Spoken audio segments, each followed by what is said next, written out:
Ladies and gentlemen, welcome into another edition of SG1 Live. Technically, maybe our second official version, but you'll get more details about that later. I'm Alex Parra, always a pleasure. Thank you for tuning in.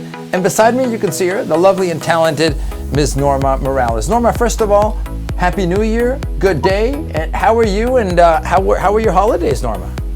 Yeah, Happy New Year, Alex. It was good. Holidays were good, went by quick.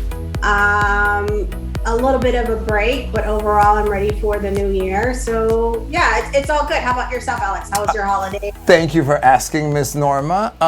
Relaxful, and more than anything, I was just happy to be able to get back to eat my mother's pozole. That's That's good. That's a tradition.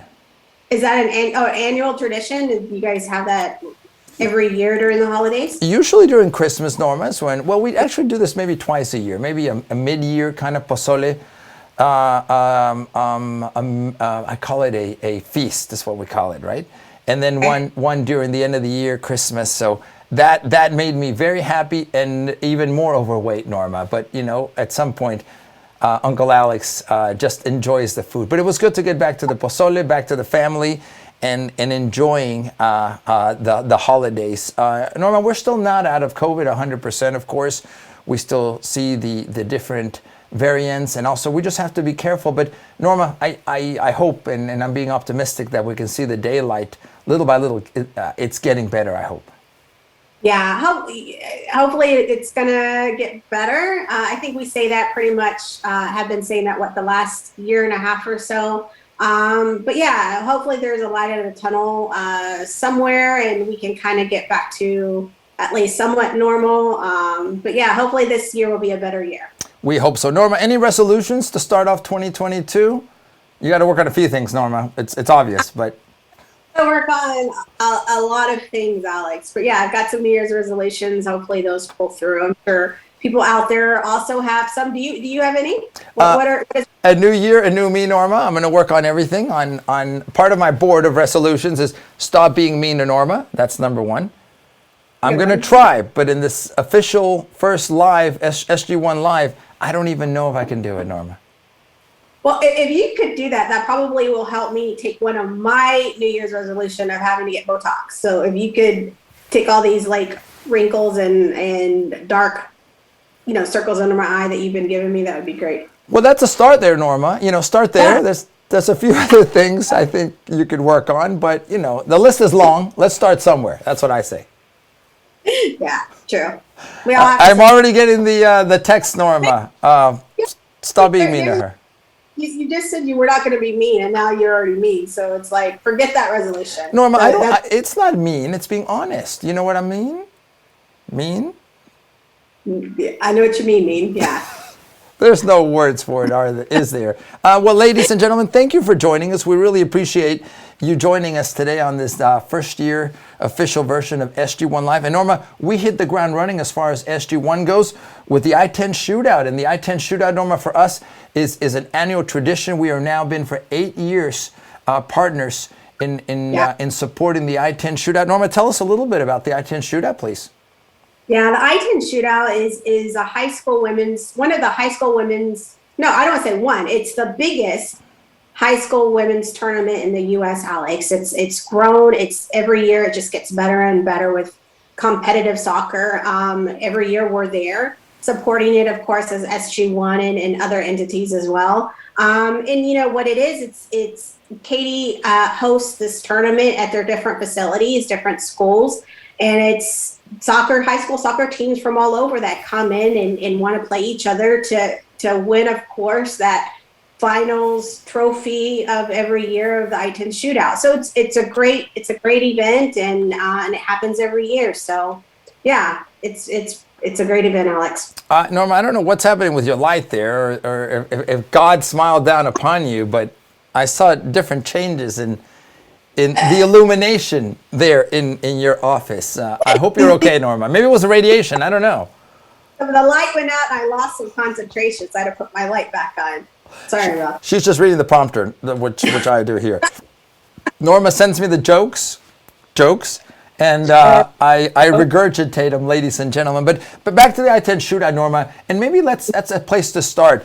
The quality of soccer that we've been seeing for the last couple of years, and your daughter previously representing Foster High School played in this tournament. The quality of soccer continues to increase, to improve every year, Norma. And I'm impressed every year when I see more and more quality athletes and really from the coaches to the family support, the knowledge of the sport in general continues to grow. But if any of you want to watch good quality high school soccer, forget the gender, Norma. The I-10 shootout's the place to go. It is, and it's also a great opportunity, Alex, for those that are in middle school, junior high, that want to see what the next level is for them. It's a great opportunity for them to go to this tournament and see what school that they're possibly going into for high school, see how that soccer team is, and also their competitors as well. So it's just a great event that happens, of course, like what we said, every year, and it keeps getting better and better. I totally agree with you on that. Norma, for us, we were out there this year after maybe a few years of not physically being there, although we were there last year as well with an SG1 Right. Live, if you remember. But it was a little chilly again, Norma. Beautiful sunshine, and you guys can see on screen as you can see some of the highlights from one of the matches that were live streamed, Norma. It was a bit nippy and it was very windy this past Saturday. Yeah, that was one of the biggest factors weather-wise for the tournament. It was very, very windy. It was cold. It was cold, but I know a couple of years ago with the event, they've had some colder weather before, but wind was a big factor for everyone for this. It was. Uncle Alex froze things he never knew he even had, Norma. But apparently they thought out a few days later. Your toupee flew off at least a couple of times that weekend, didn't it? I went through a lot of things that weekend, Norma, but I was able to get through it okay. Norma, the other part of this that I wanted to talk about a little bit really was the organization, meaning all of the volunteers that make the tournament a reality. And at the end of the day, Norma, you and I have talked about this. One of the reasons SG1 is a supporter of the I-10 shootout is because the scholarships, the money that is given out to Katy ISD students, seniors that are going on to college. Norma, that is the real reason we all get behind this tournament. Oh, definitely. That's the purpose of it, Alex. I mean, it's a great, organization that raises money to give scholarships for a number of girls that are going into college. And that's the whole purpose. And, the thing is, Alex, is that a lot of work goes into putting this type of event together, and, it takes a lot of organization from a lot of people from start to finish to put all this together so that they can at the end have a goal of having this monetary, of course, coming in Sure. to be able to provide the scholarship. So a lot of work from all the volunteers and thank them for all that to doing that. So on screen now, you're seeing actually one of the recipients of the scholarships, Ms. Yamila Lara, who you know well, Norma. She played at SG1. She played at Katy High School. She's now playing at Southwestern University along with your daughter. And Right. Norma, that's one of the many great stories of success of young ladies that directly benefit from the I-10 shootout, from people's contributions, from supporting with ticket sales, and it's just getting bigger and bigger and better. And Norma, I think it's clear from my tone, we need to be there to support women's soccer more. Oh, definitely, Alex. And this is just one way to do it, is to at least start with, of course, locally with the high school girls. And, and it's a family event, like this past weekend when we were there, we saw a lot of our families there. We saw a lot of, even other high schools, the students themselves supporting their schools.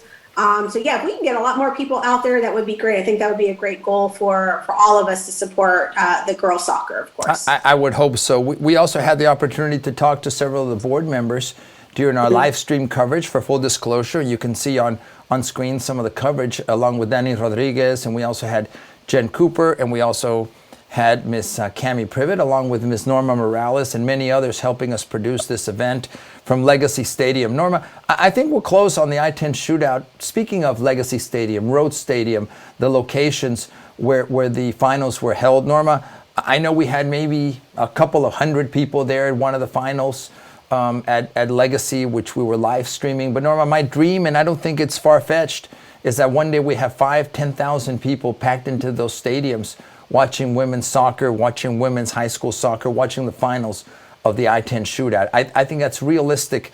Maybe not in my lifetime, Norma, but certainly in yours. Yeah, no, Alex, I agree. And, it's not only just with the tournament, but there's also other avenues, Alex, to watch, women's soccer. We currently have three of our coaches that are currently playing Sure. with the women's PSL, if I said that correctly, with Aspire Football Club, that also play indoor. And, that would also be a great way to support women's soccer, is buying some tickets, going to go see them play. I think they play everywhere. They play out of town and also here in Houston. So there's a lot of avenues that you can watch and support women's soccer. So hopefully, like what you said, Alex, that we can see a whole bunch of people at a stadium, thousands and thousands of people supporting women's soccer. Norma, just this January, the Super Clásico in Spanish football between Barcelona and Real Madrid, I believe that the women's teams are sold out. Over 85,000 tickets sold for that rivalry, that derby, that match between Real Madrid and Barcelona. Women's sports and women's soccer, Norma, has come a long way. We need to be, I believe, more supportive of the NWSL. And here in Houston, Norma, more supportive of the Dash. We at SG1 have had two young ladies that previously played with the Houston Dash, the highest level of women's soccer in the United States. And their knowledge, Norma, their passion, their career path is something I want others to emulate. And ideally, maybe, Norma, other SG1 young ladies one day playing at that level. Oh, definitely. Being able to play at that level, but, also starting out, and realistically, to be honest, Alex, just start with the college level, start from there and then moving themselves up to like what our coaches, Lydia and Coach Cammie and Coach Sally are playing right now, Yes. So I think there's, like what I said, Alex, there's so many resources that our girls today can play, and it's just basically educating them on what the road is to get them there. So all that to kick off the year, our support for the I-10 shootout. Any of you that want more information, please reach out to us. If you see us, if not, send us an email. How can we be more supportive of this tournament in the future? Thanks again to all the organizers, the board at the I-10 shootout, all of the teams, all of the players, all of the many volunteers that made this a reality. Norman, thanks to our team at PTS Media also that worked so hard in making the live stream a reality, which is still available, by the way, Norma.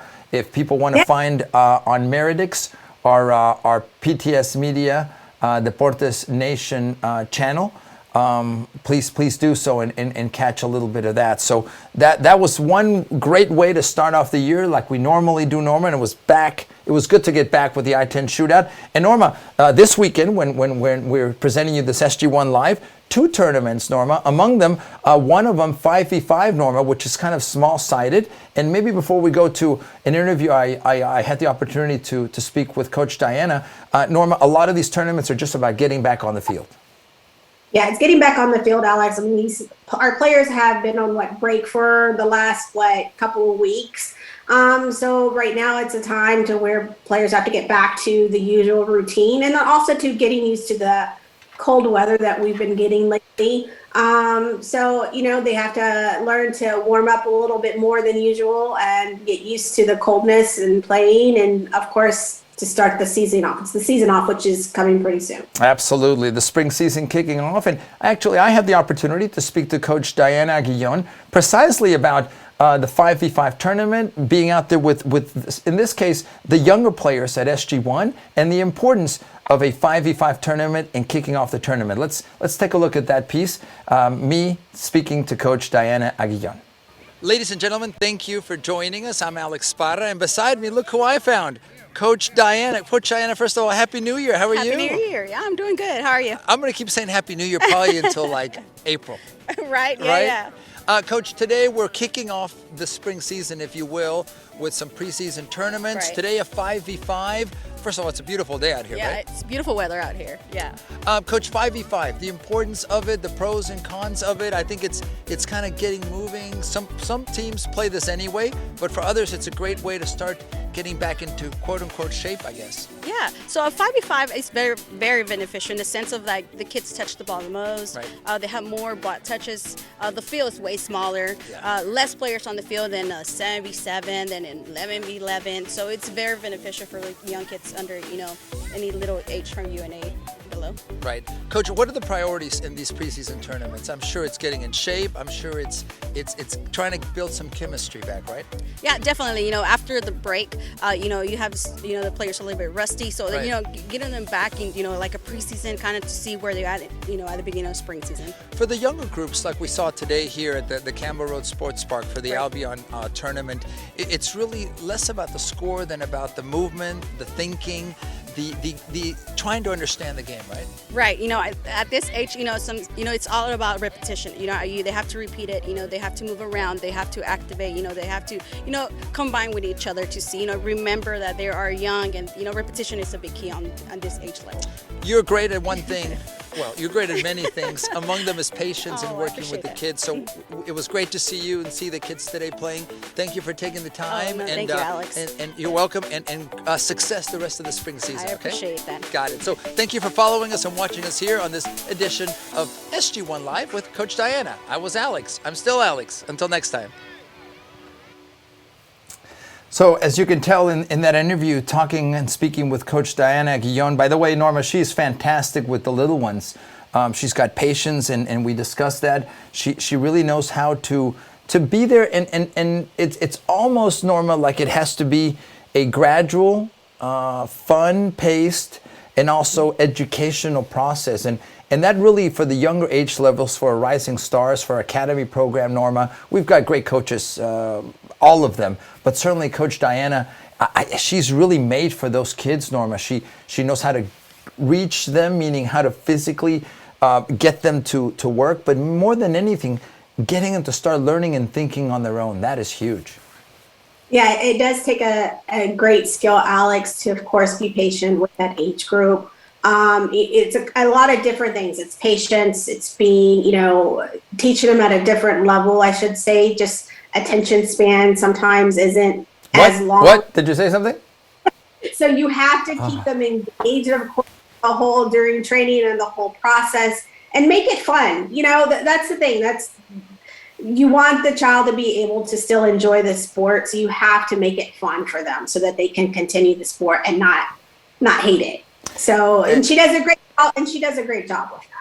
She does. So I was honored to be out there at the 5v5 festival put on by the Albion Hurricanes Club. We had several teams participating, including Coach Diana's team, and she does a fantastic job. And again, Norma, the score, as we discussed in that piece, is really secondary. The development and the process, that's what is the most important part of this. And often, parents, if you're watching us, we have to be patient and recognize that this doesn't come overnight, and your son, your daughter need to give it time. And that's one of the biggest things, Norma, I think in youth sports. People want, and I get it, I understand it, immediate success. They want improvement within days or weeks, something that, to be honest with you, takes months and years. And it's something we have to find a way to be realistic about in that process. So thanks again to Coach Diana and all the kids and parents that were out for the 5v5 tournament. Norma, we also had the opportunity to go out this weekend and a little bit further north and go to the Woodlands, where another kickoff tournament was happening. And Norma, a lot of these tournaments, like we've mentioned, are really set up more than anything to get all of us back in the groove, all of us players, all of us coaches, all of us parents in getting back into our routine after a few weeks off, right? Yeah, it's a great opportunity, especially these preseason tournaments, for us to be in, to kind of get us back to the groove of things, is like what you said, Alex. So yeah, I agree with you on that. And precisely, I had the opportunity to speak to our DOC, Coach Adam Girdlestone, about the kickoff tournament that was organized in several locations up at the Woodlands. Why don't we take a look at that conversation I had with our DOC, Coach Adam Girdlestone. First of all, Coach, Happy New Year. We're out here at the Woodlands kicking off with the tournament, the spring season, if you will. Yep, trying to get the boys moving again, get the ball moving, trying to get some fitness back into them. Yeah, just trying to get into the rhythm. What are the priorities for these tournaments? Not only this week, a couple of weeks, we'll be going through tournaments. Obviously, like you mentioned, conditioning, getting back to know each other, and trying to get a rhythm, right? Yeah, just trying to get back into the rhythm of it. You know, the boys, most of them have been moving throughout the Christmas period. Just trying to get touches, minutes, trying to get that cohesion again, and you know, trying to get back into a rhythm and build momentum. Coach Adam, I know we have different formats. There's a format this weekend also that's 5v5. And talk about the pros of 5v5 in a way for some teams that maybe don't play that format.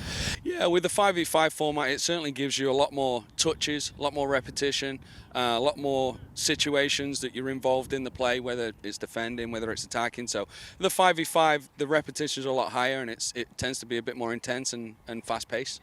And finally, how do you see the rest of the spring season for most teams at SG1? Some tournaments getting started, the older teams, of course, focusing on high school, and then beyond that, getting back into the spring season.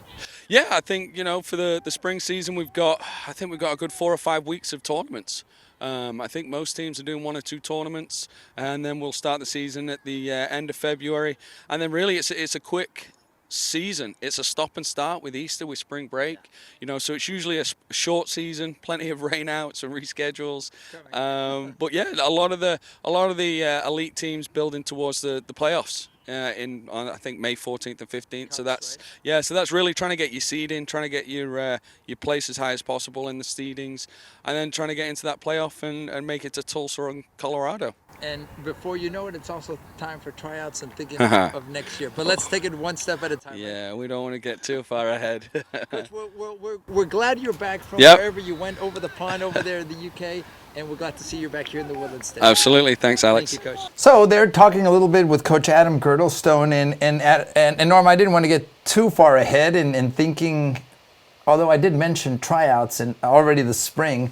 Before you know it, it's here. And Norma, in general, the spring season is all over the place. It's stop and start. We have spring break or breaks. We have a Easter break. You know, we're going to have rainouts. It's really a different season than the fall in many ways, because of the weather, because of holidays, because of many kids playing high school and junior high soccer. So it's not your typical consistent, usually, season like the fall is, right?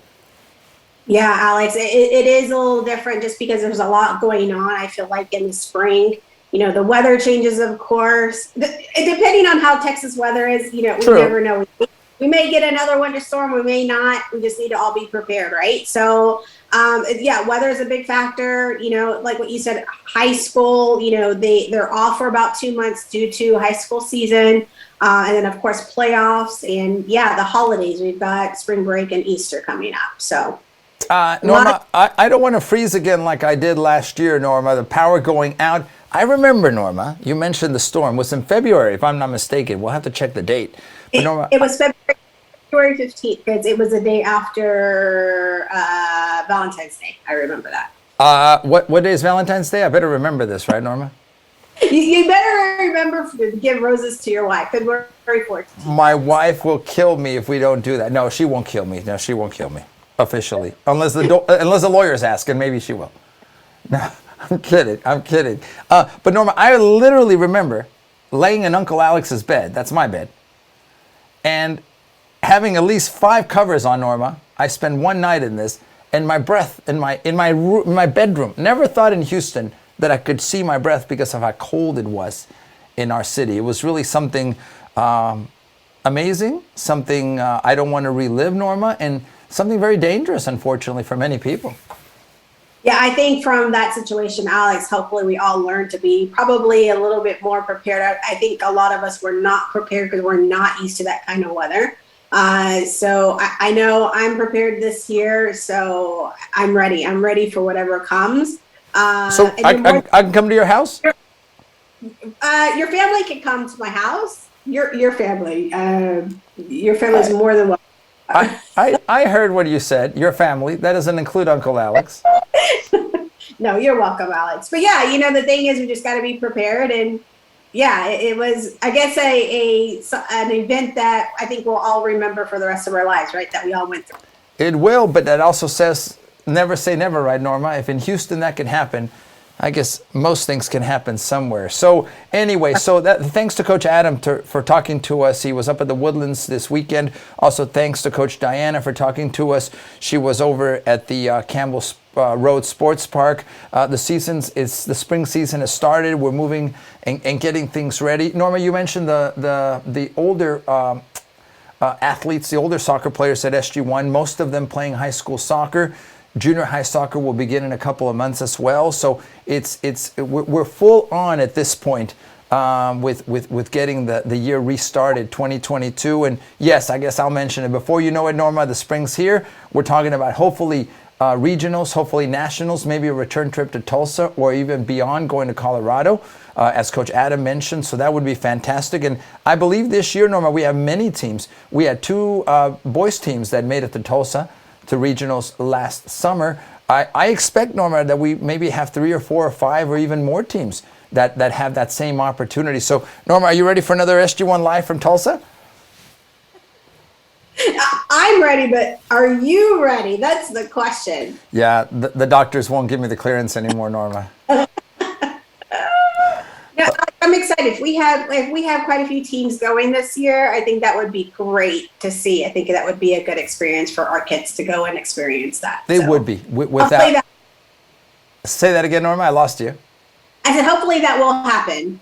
We hope so. Yeah, and we definitely have the talent to be able to do that. So on this SG1 Live, ladies and gentlemen, just kind of getting the season started. We talked a little bit about the I-10 shootout, about preseason tournaments, and the 5v5s versus the full fields, depending on whether you play 9v9 or 11v11. Everything kind of moving again. I also wanted to take time right now, Norma, to present a little bit of an interview that was part of our I-10 shootout coverage. And this was with a gentleman named Britton Kaufman. He is the president of the HSSOA, which is the Houston Southwest Soccer Officials Association. Just to be clear, who is this group? These are the referees in our community that handle refereeing at all levels, at club level, at high school and junior high level, and they are involved in our community day in and day out. Many referees, Norma, and I'm, for full disclosure, let people know that I started refereeing high school matches. I think I've recused myself, Norma, from club matches for obvious reasons. And I think I'm as objective as a human being can be when I'm refereeing high school games. I don't really have an interest one way or another other than to call a good match and to see good soccer.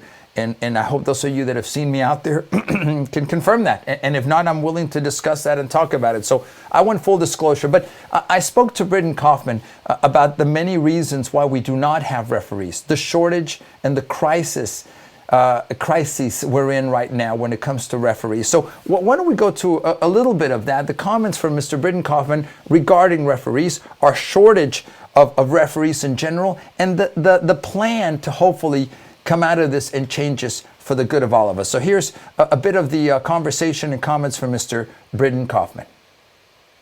Past several years, Alex, we've been hovering around 300 to 350 referees. And as each year, we lose a few for a variety of reasons. And on the flip side of that, all we see are games and the number of games increasing year after year. You know, once the middle school games are put into our scheduling system, we stand to referee approximately 7,100 games between December the 10th and May the 31st. And that's a lot of games. This year, we are at an all-time low with referee population. We only have 260 some odd referees that are certified to do games here in the city. And we have 280 are registered. So we have a 20 or so that still have not been certified. And we won't allow anyone on the field who have not been certified and prepared to take the field. But I think going to your question is there are two main factors, I believe, that contribute to our a loss of numbers. One is many of our referees referee outside of high school. They do USSF matches. We have a tremendous program here in the city and in this part of the state. Very talented players, very high level games, and these referees just flat out are physically tired once they get to the beginning of our season, which is in December. One of the largest factors, and I think the factor that people are tired, is emotionally tired. They take a lot of abuse throughout the year. We've got, and we've spoken about this offline, there are a lot of things that are asked of referees and expected from referees. And when it gets to this time of the year, people want to take a break. And they just sometimes throw their hands up and say, I don't want to do it anymore. We focused this year with TASO and the help of all ADs across the Houston area of a no abuse policy in our chapter. We are encouraging our referees to be more forthcoming and more preemptive and more proactive about diffusing any sort of abuse that happens on the field. We've reached out to ADs and told them that we need their help and asked them for their help. Every one of those ADs that we've approached have been very gracious and very willing to help and agree 100% that abuse there's no room for abuse in this game. For fans, for coaches, for referees, for players. So we've really embraced that, and it's happened at the state level with TASO. We are all TASO members, and we are certified by UL to do these games for the high schools.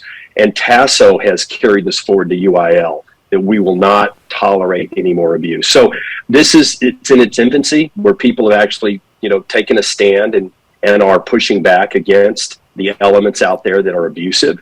But I think over time, what we'll be able to see is a better environment, a better situation for all of us who are involved, coaches, players, and referees alike, and fans, and we'll start getting those numbers back. Mr. Britton Kaufman there, chatting a little bit about the current referee crisis and the many things, Norma, that we as a soccer community can do. Number one, to recruit, to bring in new referees. And part of that, Norma, is stopping, I'm going to use these words, stopping the abuse, the verbal abuse that all of us somehow feel that we should or can administer or dish out against referees. Norma, I don't know where this started, but I think it has to change, because the reality is we have a bunch of old guys like Uncle Alex refereeing, Norma, and there's not a new generation coming up. And if we don't fix that, Norma, even now, there are high school matches, not preseason, but high school matches where you have two referees refereeing a varsity game.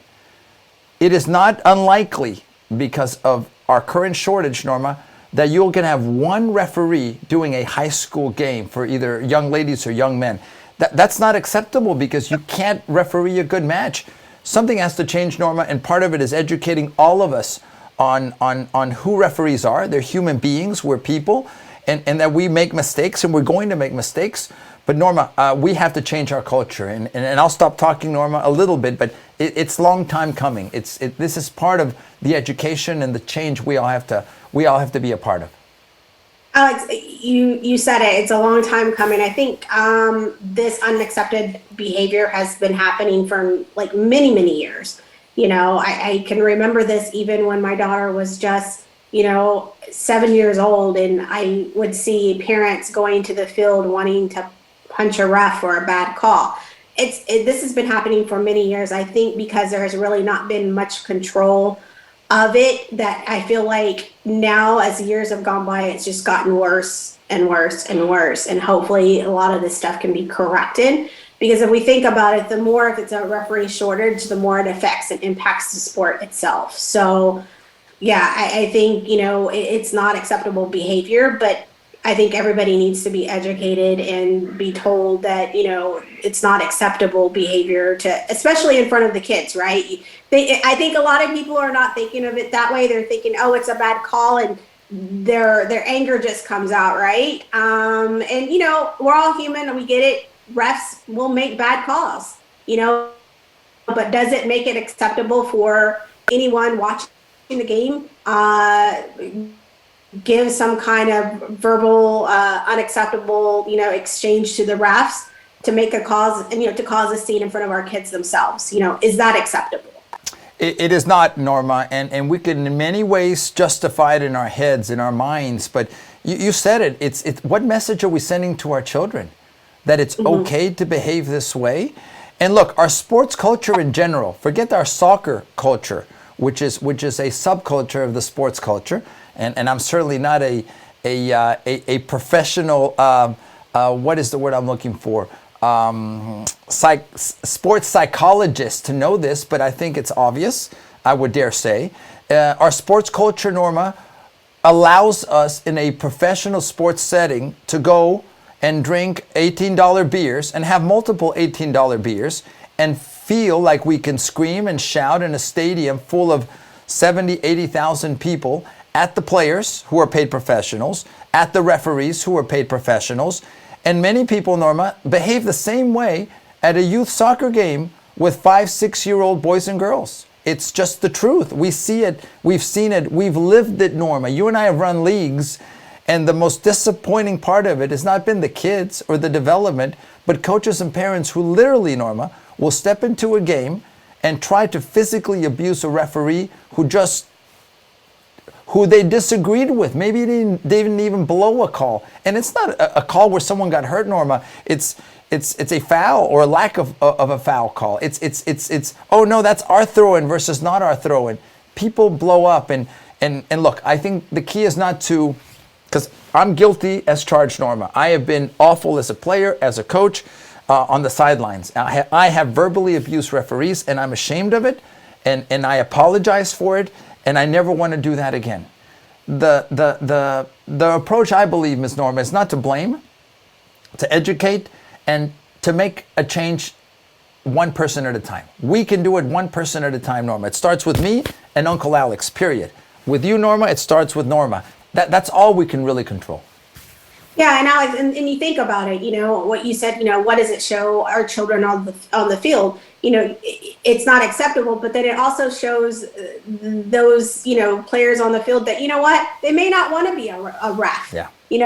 You're kind of discouraged, not you, but, those that have that unacceptable behavior is showing those, players that maybe they don't want to be a ref because of that kind of behavior. Or maybe it's caused some kind of trauma to them mentally because they've seen what happened and saying, forget that. I don't want to be a ref. If that guy has to, or that lady has to go through it, why am I going to go through it? And a lot of times, Alex, that's the thing, is that there's just so much of that going on that the younger generation doesn't want to be a part of it, and that pushes them back in that type of field. And now they don't have to make a career out of it, but, some side job there for them. Why would they want to do it? Why would they want to go into that field just to do it part-time to get that kind of treatment? So no sane, logical person, Norma, with any kind of feelings would want to do that. So it's incumbent on us to make that change and to attract younger men, younger women into the refereeing ranks because we need it, because Uncle Alex and the Uncle Alexes of the world won't be here. And you know what? We want better referees, not Uncle Alex. I'm okay, Norma, at best, but we need really good referees. People ask me, well, why can't we get a good ref? The truth is we can't even get refs, period. Forget their ability. At least they're there. But I want one day to be able to say, man, these are really good referees. They know their stuff. They're consistent. They're not biased. And I wish that could be, and I believe, Norma, that will be our future. I know we can get out of this crisis. So there you are, a little bit about referees, and hopefully I'm not preaching too much, but this is a recurring theme, something we've got to do something about, something we've got to change for the better. Miss Norma, they're telling us it's time to go. Anything else you'd like to mention, Norma, on this first SG1 Live? I know we've got to drive, Norma, to collect donations that are going to go help players in a different continent, right? Yeah, this upcoming week, what we're going to do is leave 2 boxes on each side of the field, our south field and our east field. And families are welcome to drop off in those boxes any gentle worn, like uniforms or any kind of sportswear that they may have that they are no longer using, along with gentle used cleats. You know how our kids grow out of cleats so fast that they may buy one and they're not good for the next following season, and they don't know what to do with them. This is a great opportunity to donate it to a great cause. It's to the Dynasty Academy that is located in Nigeria, Alex. We did do this drive last year around this time in February, and all those underprivileged children and players there in Nigeria were able to get all the gear that we gave to them last year. They were so appreciative. We got to see pictures. They had some SG1 gear. A lot of them had the shoes. They were so excited. So we want to make that happen again this year for those kids in Nigeria. That is a great cause, Norma, and this helps by I like the way you use gently used? Gently used. Gently used. I've been gently used. No, I've been roughly used a couple of times. The thing, we're not going to want to send any of your gear because they may have holes in it. We want, some just gently used, things, like our kids, like I said, Alex, our kids outgrow their stuff. So we'll be putting those 2 boxes for the rest of the week, hopefully all the way up till Friday, so that we can have, or actually, I'm sorry, all the way up to Thursday. If we can extend it, we will let everybody know. We will extend it till Friday. But we will have those boxes because they're wanting to pick those up by the end of the week, because it does take time. It does take time for them to ship it. It takes a couple of weeks for them to get it in Nigeria. So we want to make sure they get it on time as well. So there you go, something important this week that you can do to help others. And if you have any questions, please reach out to Miss Norma. So we can. And how long will we be doing this, Norma? It's a couple of weeks, short term, but people can donate throughout the year, right? No, yeah, that's the thing. We're only going to do it to the end of this week, Alex. Okay. That's what I said earlier. We're thinking till Thursday. I'm trying to see if maybe we can extend it till Friday, but we'll let everybody know.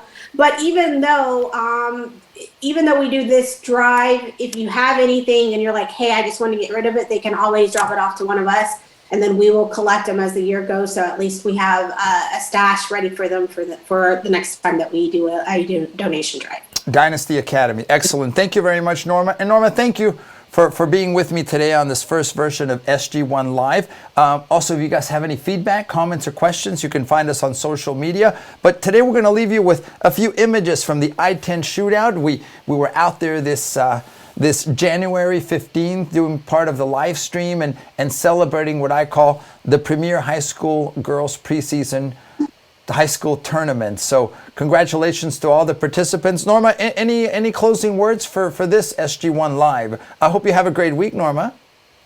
Yeah, no, I hope everyone has a great week. Make sure you're prepared with the weather, bundle up, especially the kids, while they're out in practice, make sure they're bundled up, and looking forward to another good week, Alex. Absolutely, we are. So on behalf of Ms. Norma Morales, on behalf of our entire SG1 staff and volunteers, I'm Alex Parra. Thank you for joining us. Thank you for being part of SG1 Live. Thank you for being part of our club. And we'll leave you here with some of the images of the I-10 shootout that took place this past January 15th, at least the finals did, at Legacy Stadium. Thank you for your time. Please take care of yourselves. And until next time here on SG1 Live.